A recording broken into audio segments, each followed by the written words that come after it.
look at a couple of exercises to do on the ball. Find yourself a little bit of space, make sure you've got nothing too close to you around you, and just have yourself sitting on the ball first of all, with your feet nice and relaxed in front of you, and just see if you can just get comfortable sitting on it so you're not sort of wobbling around everywhere. Sit nice and tall. Imagine your spine's been lengthened up and your shoulders are just sitting nicely back down into your back pockets. Okay. What you want to make sure you're not doing is sitting too far back onto the ball. So take the weight forward. So you've got a little bit of pressure into your feet, but you're not taking all of the weight onto your feet. So you've got almost like equal pressure going down through your bottom than as you have through onto your feet.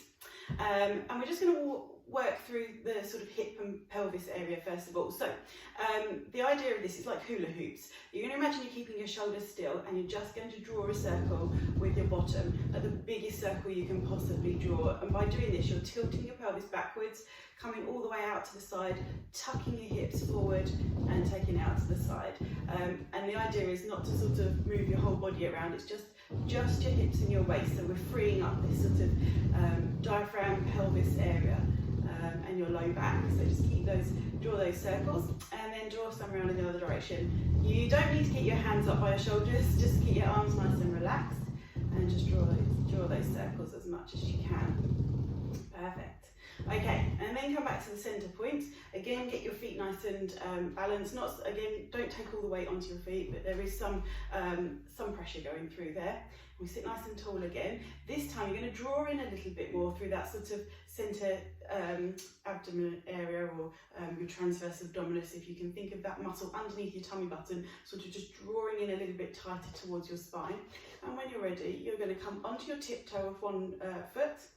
And if you feel comfortable, just see if you can just float that leg up and then float it back down again. Okay, now as you do this, the tendency will be for you to do this and then lift. Okay, so we're aiming to keep the ball in the most stable position as we possibly can. So onto your tiptoes, float the leg up and then lower it back down again. Onto the other side, draw onto your tiptoes and then draw the leg up and popping it back down. If you want to add the breathing in, you breathe out as you lift and breathe in as you pop back down again.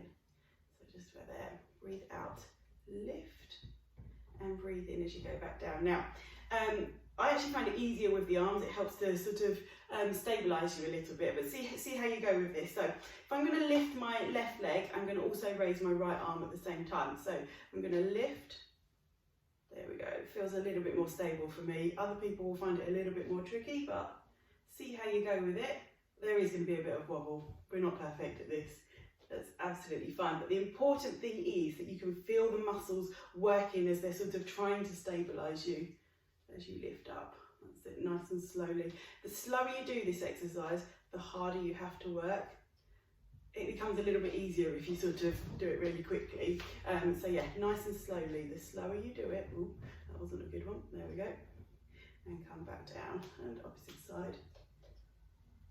Perfect, good. And if you're feeling a little bit clever with this one, once you've gone up into this position, see if you can then lengthen the leg out, bring it back in, bring it back down, and onto the other side. See if you can draw that up.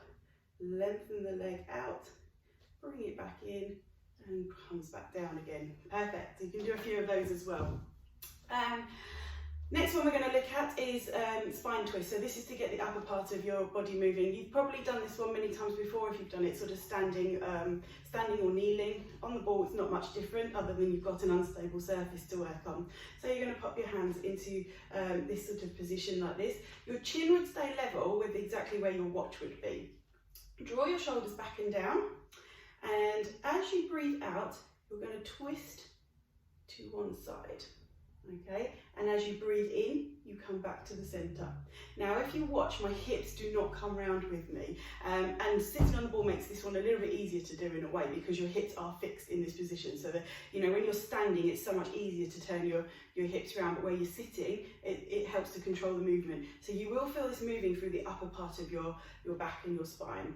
So we breathe out to go to the side, and you breathe in to come back to the centre. Breathe out to go to the side, and breathe in to go to the centre. breathe out. And breathing in. And a couple more. Just watch your shoulders don't start to do this. Keep them nice and lengthened down. Perfect. So a couple more of those. If you want to make this one a little bit more difficult, you can take the arms into this wide position, and again, as your arms actually get quite heavy and you start to do a little bit like this, so keep thinking about drawing the shoulders back and down, and we can have you twist and then come back and twist and come back. And what kind of happens with this one is as your arms get tired, your arms get closer and closer together, sort of this position. So keep thinking, I sort of imagine you've got a pole across your shoulders like a scarecrow, so your arms are like attached like that scarecrow pole, so they have to stay the same distance apart. Good. And again, so you're breathing out as you go to the side and breathing in as you come back in. Perfect. Good. And then let your arms relax down. Just roll your shoulders a little bit. There's other things that we can do just sitting. Again, these are just basic exercises. You can think about your rib position as you're breathing. So think about the connection between your ribs and your pelvis bone, so your hips and your pelvis here. And you want to keep that distance, the same distance apart. So as you take a deep breath in, and then breathe out as you take your arms up above you. And then breathe in as your arms float back down again. And breathe out as your arms come up. Okay, good. Keep working with that breath pattern, and you're thinking about what's happening between here. So what we don't want to happen is this to happen and the ribs sort of come away from the pelvis. The tendency is as your arms go up is for you to arch back, so you need to keep that connection. So we're breathing out as your arms come up. You can then take your arms down to the side. Good. Breathe out. And then breathing in. And breathing out. And breathing in. Perfect. Good. Lovely. Okay. They're the ones for sitting. We've got some other exercises in another video where we'll do some more lying down.